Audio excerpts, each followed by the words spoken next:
A woman's place is not on the bridge of a warship, especially not one who looks like she just lied about her age to enlist. The voice of Lieutenant Commander Struck sliced through the controlled tension of the Combat Information Center, sharp and contemptuous. The handful of bridge officers who heard it offered a few sycophantic, nervous chuckles.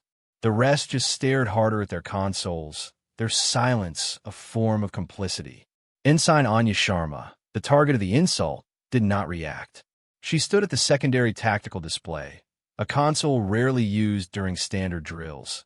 Her frame so slight, she seemed almost swallowed by the dark blue of her uniform.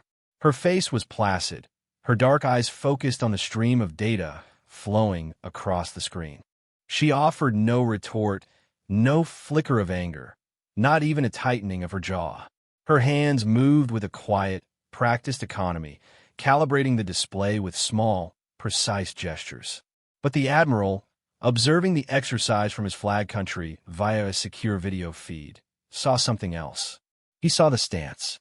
It wasn't the tentative posture of a rookie. It was the rooted, perfectly balanced stance of someone who had spent countless hours on the pitching deck of a ship in heavy seas. He saw the way her fingers didn't tap the screen, but seemed to flow over it, a musician's touch on a familiar instrument. The Admiral leaned forward, a flicker of recognition in his old eyes. He saw something Struck, in his blinding arrogance, was utterly incapable of perceiving. He saw a professional. If you believe that true competence is measured in action, not volume, and that respect is earned in silence, not demanded with insults, type competence below. The simulation began, a complex war game designed to push the crew of the USS Defiance to their limits. Struck was in his element, his voice a constant, booming presence on the bridge. He paced behind the line of seated officers, a predator circling his territory, barking orders laced with sarcasm and impatience. "Is that the best you can do, Jenkins? My grandmother can calculate a firing solution faster than that. And someone get communications to wake up. Are we fighting a war or sending a postcard?" He thrived on this manufactured chaos, believing it forged warriors. In reality, it frayed nerves and bred mistakes. He seemed to draw a particular, cruel satisfaction from singling out Ensign Sharma. Though her station was secondary, he repeatedly threw complex hypothetical queries at her, questions far outside the scope of her supposed role. "Ensign, give me a theoretical projection for sensor ghosting if the enemy were to deploy X7 countermeasures in a high-energy plasma field." Each time, she would pause for a fraction of a second, her eyes scanning her board, and provide a calm, technically perfect answer. "Sir, projection indicates a 34% signal degradation with a potential for false positives on the aft dorsal array." Her responses were flat, devoid of emotion, which only seemed to infuriate Struck more. He wanted a reaction. He wanted fear, or confusion, or tears. He wanted validation for his prejudice. Her unshakable calm was a silent refutation of everything he believed about her. The drill escalated. Struck, growing more agitated by her composure, strode over to her station. "I need this console for a damage control simulation." "Move!" He didn't wait for her to comply. He placed a hand flat on her shoulder and shoved her hard. It wasn't a friendly jostle. It was a physical act of dismissal, of profound disrespect. She stumbled back a single step, her body absorbing the force with that same surprising, rooted balance. Her eyes never left the screen, even as she was pushed away from it. The nervous laughter on the bridge died instantly, replaced by a thick, uncomfortable silence. A line had been crossed. Struck sneered, enjoying the shock. He believed he had finally broken her composure, asserted his dominance in a way no one could ignore. He was wrong. In that moment of supreme arrogance, as he turned his back on her, a new alert began to flash on the main screen. Not the amber of a simulation, but the piercing, ice-cold crimson of a real-world, unexpected threat. The transition from drill to reality was brutally swift. A high-pitched alarm shrieked through the bridge, a sound no one wanted to hear outside of a simulator. The synthetic voice of the ship's computer was chillingly calm. "Warning! Unidentified subsurface contact." Bearing 090. Proximity alert. Warning. Cascading system failure detected. Network integrity compromised. Red lights bathed the CIC in a hellish glow. One by one, consoles began to flicker and die, their screens dissolving into a cascade of error messages. Lieutenant Commander Struck froze, his face a mask of disbelief. The control he so viciously wielded moments before evaporated into raw, undiluted panic. "What is that? Where did it come from?" he yelled, his voice cracking. "Give me a track. Why is everything going down?" His commands were no longer the sharp barks of a leader, but the frantic shrieks of a man who had lost his script. The crew, conditioned by his abrasive leadership, looked to him for guidance and found only escalating fear. The ship was blind, deaf, and moments away from being completely helpless. A deep, resonant thrumming began to vibrate through the deck plates, the unmistakable signature of an active hostile sonar ping, searching for them, locking onto them. While chaos erupted around her, Ensign Anya Sharma moved. She didn't run. She didn't shout. Her movements were deliberate, precise, and imbued with an almost supernatural calm. Ignored and dismissed, standing in the aisle where Struck had shoved her, she was the only person on the bridge not looking at the dying screens. Instead, she knelt and unlatched a small, unmarked maintenance panel near the floor of her station. From a pouch on her belt, she produced a coiled fiber optic cable and a small, ruggedized datapad. Her fingers, steady as a surgeon's, plugged the cable directly into a hardline diagnostic port, a relic from the ship's initial construction that bypassed the main network entirely. It was a port Struck likely didn't even know existed. The screen of her datapad flickered to life, a stark island of green code in the sea of dying red consoles. Her fingers became a blur across the virtual keyboard, her eyes scanning lines of raw data that would have been unintelligible to anyone else on the bridge. She wasn't trying to fix the whole network. That would take too long. She was performing digital triage, a brutal but effective bypass. She saw the problem instantly. A sophisticated malware packet had been delivered by the initial sonar ping, a cyber warfare attack disguised as a simple sensor contact. It was designed to create exactly this kind of panic and paralysis. Struck was still screaming orders, demanding manual overrides for systems that no longer had power, his commands growing more desperate and nonsensical. "Give me engineering. I need auxiliary power to tactical," he bellowed, unaware that the pathways to reroute that power were the very ones the malware had severed. Sharma ignored him. Her focus was absolute. She wasn't battling the hostile vessel. She was battling the hostile code, and it was a battle she was clearly winning. She located a single, isolated power conduit feeding the ship's internal chronometer system, a non-essential, low-draw circuit completely firewalled from major ship functions. With a few swift commands, she wrote a new protocol on the fly, hijacking the conduit. She severed its connection to the clocks and rerouted its trickle of power directly, and only, to the fire control processor for the forward vertical launch system. It was a move of breathtaking ingenuity, the digital equivalent of hot wiring a car with a paperclip and a piece of gum. The main tactical screens remained dead, but on her small datapad, a single targeting reticle appeared. She manually input the last known coordinates of the hostile contact, running a predictive algorithm based on its speed and trajectory. A green lock indicator blinked once. She then patched her solution into a legacy emergency launch trigger, a hardwired analog system designed as a last resort. The entire process took 27 seconds. The deafening alarms, the shouts of the panicked TAO, the palpable fear in the air, it all faded into the background. There was only the code, the solution, and the mission. She stood up, her face as calm as it had been when the drill began. She turned not to Struck, but to the ship's captain, who was staring in stunned disbelief. In a clear, steady voice that cut through the noise, she said, "Captain, I have a firing solution. The system is automated for launch on your command." Awaiting authorization. The silence that followed was more profound than the alarms had been. Every eye on the bridge swiveled from the panicked lieutenant commander to the small, quiet ensign.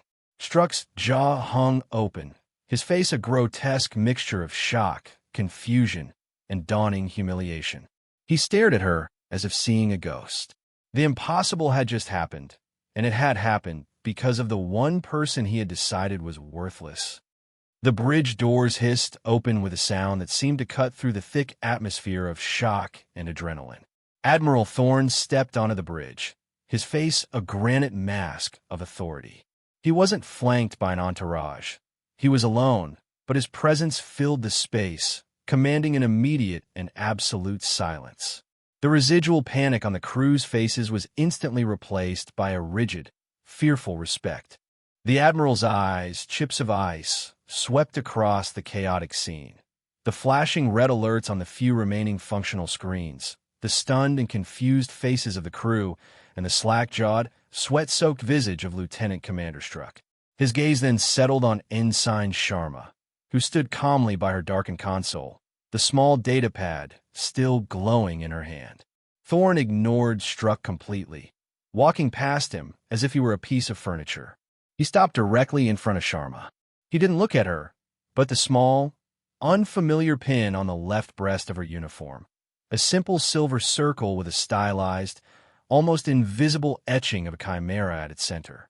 "Project Chimera," Admiral Thorne said, his voice quiet yet carrying to every corner of the bridge. "I approved the funding for that program a decade ago.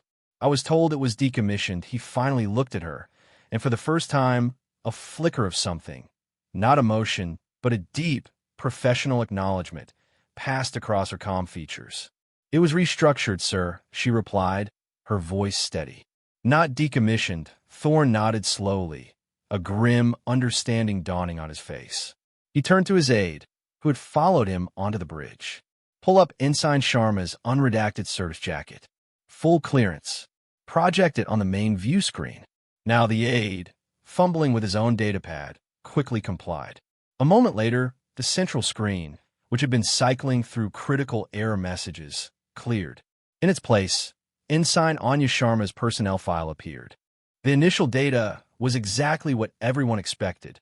Rank, Ensign. Time in service, 18 months.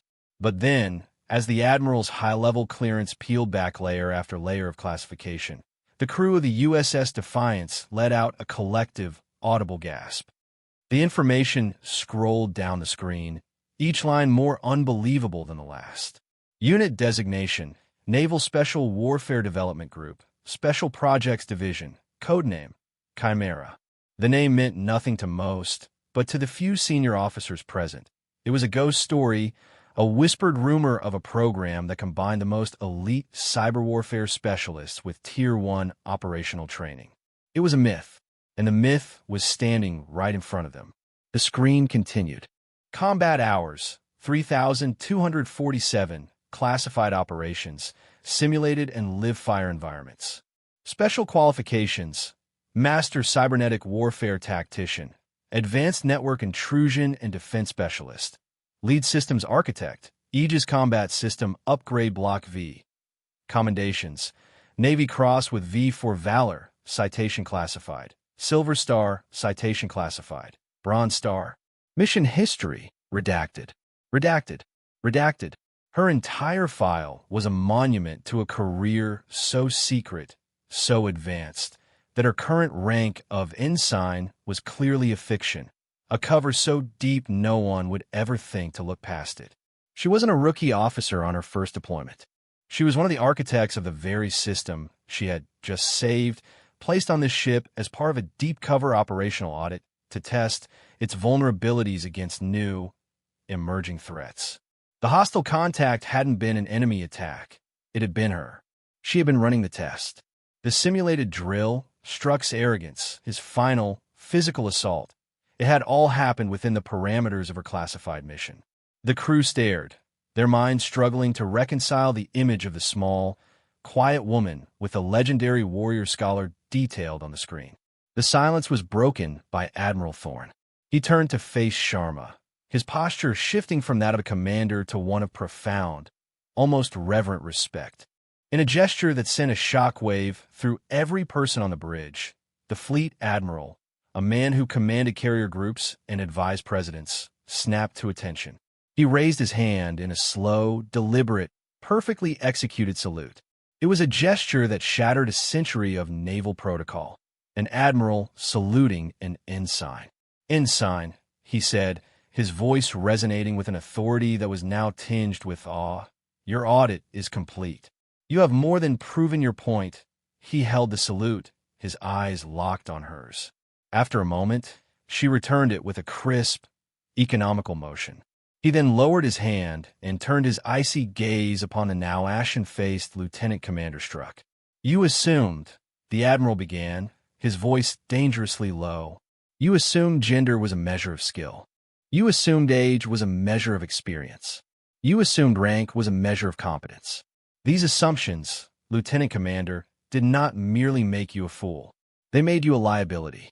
In a real engagement, they would have made you a casualty." The aftermath on the bridge of the USS Defiance was a study in silence. Admiral Thorne's words hung in the air, heavy and irrevocable. Lieutenant Commander Struck stood frozen, his face drained of all color, the swagger and arrogance that had defined him utterly stripped away. He had been publicly dismantled, not by a superior's reprimand, but by the undeniable, irrefutable evidence of his own catastrophic ignorance. The Admiral gestured curtly to the master-at-arms who had entered behind him. "Escort Mr. Struck to his quarters. He is relieved of all duties, pending a full command review. Confine him to the ship until we reach port." There was no shouting, no dramatic confrontation. Struck simply turned, his shoulders slumped in defeat, and walked off the bridge, the silence of the crew following him like a shroud. His career had not ended with a bang, but with the quiet, humiliating hiss of the bridge doors closing behind him. The story of what happened next became the stuff of legend within the fleet. It didn't travel through official channels, which were immediately sealed by the Admiral's classification order. Instead, it spread the way all true sea stories do, in hushed whispers in the mess decks, in knowing glances between technicians in the engine room, in late-night conversations over lukewarm coffee in the ready rooms of fighter squadrons across the carrier group. They called it the Ghost's Gambit or the Chimera's Lesson, the tale of the quiet ensign who was not an ensign, the unassuming girl who was a ghost, the silent officer who single-handedly defeated a cyber attack she herself had launched, all while weathering the storm of a superior's prejudice. The narrative became a powerful parable, a cautionary tale against the sin of assumption. It was a story about how the most dangerous weapon in the fleet might not be a missile or a torpedo, but a quiet professional with a datapad, hidden in plain sight. The details were embellished, of course. In some versions, she reprogrammed the ship's coffee makers to serve Struck only decaf for a week before the incident.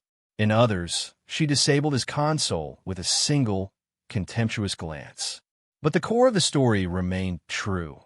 Competence had spoken, and it had spoken with the deafening force of a perfectly executed plan. Back on the Defiance, a profound change was underway. The culture of fear and intimidation fostered by Struck began to dissolve, replaced by a new, unspoken ethos. Crew members who had once averted their eyes from Sharma now watched her with a mixture of awe and deep respect. They saw her not as a woman or an ensign, but as a standard-bearer of a different kind of authority, the authority of pure, unadulterated skill. She, for her part, remained utterly unchanged by the revelation. She was still quiet, still methodical, still professional. She deflected the clumsy attempts at apology and the awestruck questions with a simple, "I was doing my job," but her presence had a gravitational pull. Young sailors, particularly the technicians and cyber specialists, began to emulate her. They spoke less and listened more. They focused on their work with a new intensity, their pride rooted not in boasting, but in the silent perfection of their tasks. One day, a young electronics technician, nervous and stammering, approached her while she was running a diagnostic. "Ma'am," he began, I was wondering if you could show me how you created that power shot. The one you used." Sharma looked up from her console. She didn't dismiss him. She simply nodded and said, The principle is about isolating legacy hardware. Show me the schematic for the environmental control junction for the next hour. She quietly and patiently mentored him, not just on the technical aspects of the system, a system she had helped design, but on the philosophy behind it. See the whole board, understand the connections, and never assume the obvious path is the only one. The maintenance port she had used, once an anonymous metal plate, became an unofficial landmark. Someone had taken a marker and written Sharma's gate in small, neat letters on the deck beside it. It was a simple, humble monument, a quiet acknowledgement that a legend had walked among them and changed the very soul of their ship. Struck's formal review was a quiet affair. Stripped of his bluster, he was a diminished figure. He offered no excuses, no defense. When asked to account for his actions, he looked the panel of senior officers in the eye and said, "I made an assumption based on prejudice. There is no excuse. I was wrong." It was the first honest thing he had said in years, a lesson learned at the cost of his entire career. His dismissal from his service was quiet, efficient, and final. He became another kind of ghost, a cautionary one. 6 months passed. The USS Defiance was a different ship. Under a new, quietly competent tactical action officer handpicked by Admiral Thorne himself, the bridge crew operated with the silent, lethal efficiency of a predator. Drills were no longer circuses of shouting and stress. They were symphonies of precision. Command were given in low, calm tones and often not at all. The crew anticipated each other's actions, communicating with glances and gestures, a team forged not in the fire of a tyrant's rage, but in the quiet light of mutual respect. They had learned the Chimera's lesson. The loudest voice on the bridge is often the most insecure. True strength was calm. True power was precise. The Defiance went on to break every fleet record for combat readiness and operational effectiveness, its crew renowned for their professionalism and their uncanny ability to solve complex problems with quiet, innovative thinking. Ensign Sharma was no longer aboard. Her audit complete, she had vanished as quietly as she had arrived, reassigned to another ship, another system, another corner of the globe where assumptions needed to be challenged and competence needed to be quietly demonstrated. Her file was reclassified, her legend passed back into the realm of myth, but her impact remained, coded into the very culture of the ship she had saved from itself. Her story, however, did not disappear. The unredacted bridge recording of the incident became a permanent part of the curriculum at the Naval War College and the Academy. It was presented in a class called Case Studies in Unconventional Command, a mandatory lesson for every aspiring officer. Young midshipmen would watch in stunned silence as the events unfolded on the screen. They saw Struck, the picture of arrogant authority, publicly humiliate a subordinate. They saw him shove her. Then, they watched as the world fell apart around him, and he dissolved into panic. And finally, they saw the small, quiet ensign, the target of his scorn, calmly and methodically save everyone, her competence a silent, devastating rebuke to his prejudice. The instructor, a seasoned captain with salt in his hair and wisdom in his eyes, would always pause the video at the moment Admiral Thorne delivered his salute. He would let the image of that profound gesture of respect sink into the young minds before him. "Look at that screen," the captain would say, his voice filling the lecture hall. "Look at the man in charge, and look at the person in command. They are not the same. Lieutenant Commander Struck had the authority of rank, but Ensign Sharma had the authority of competence. One is given to you, the other you must earn." Struck led with his voice. Sharma led with her actions. He demanded respect. She commanded it through her skill. He would then turn off the projector, and in the dim light of the auditorium, he would deliver the final, crucial lesson. Your greatest enemy will not be a hostile ship or a new enemy weapon system. Your greatest enemy will be your own assumptions. It will be the prejudice you carry inside you, the voice that tells you that someone is less capable because of their gender, their age, their appearance, or their rank. The moment you listen to that voice, you have compromised your crew and your mission. The person you dismiss today might be the one you need to save you tomorrow. Remember the Chimera. Remember that the most effective force on the battlefield is a quiet professional, the story of Anya Sharma became institutional folklore, a foundational myth for a new generation of leaders. It wasn't about a woman succeeding in a man's world. It was more fundamental than that. It was about competence triumphing over arrogance, about precision defeating prejudice, about the undeniable power of quiet, demonstrated excellence. True strength, the story taught, is not the power to shout, but the discipline to listen. True leadership is not the ability to dominate, but the humility to recognize skill in whatever form it appears. A legacy is not what you shout from the rooftops. It is the silent, positive change that continues to ripple outward long after you are gone. A living system built on the bedrock of respect, a respect that is not demanded by rank, but earned, always, through competence. For more stories where quiet competence triumphs over loud arrogance, and where silent precision defines their worth, subscribe to Unknown Heroine Stories.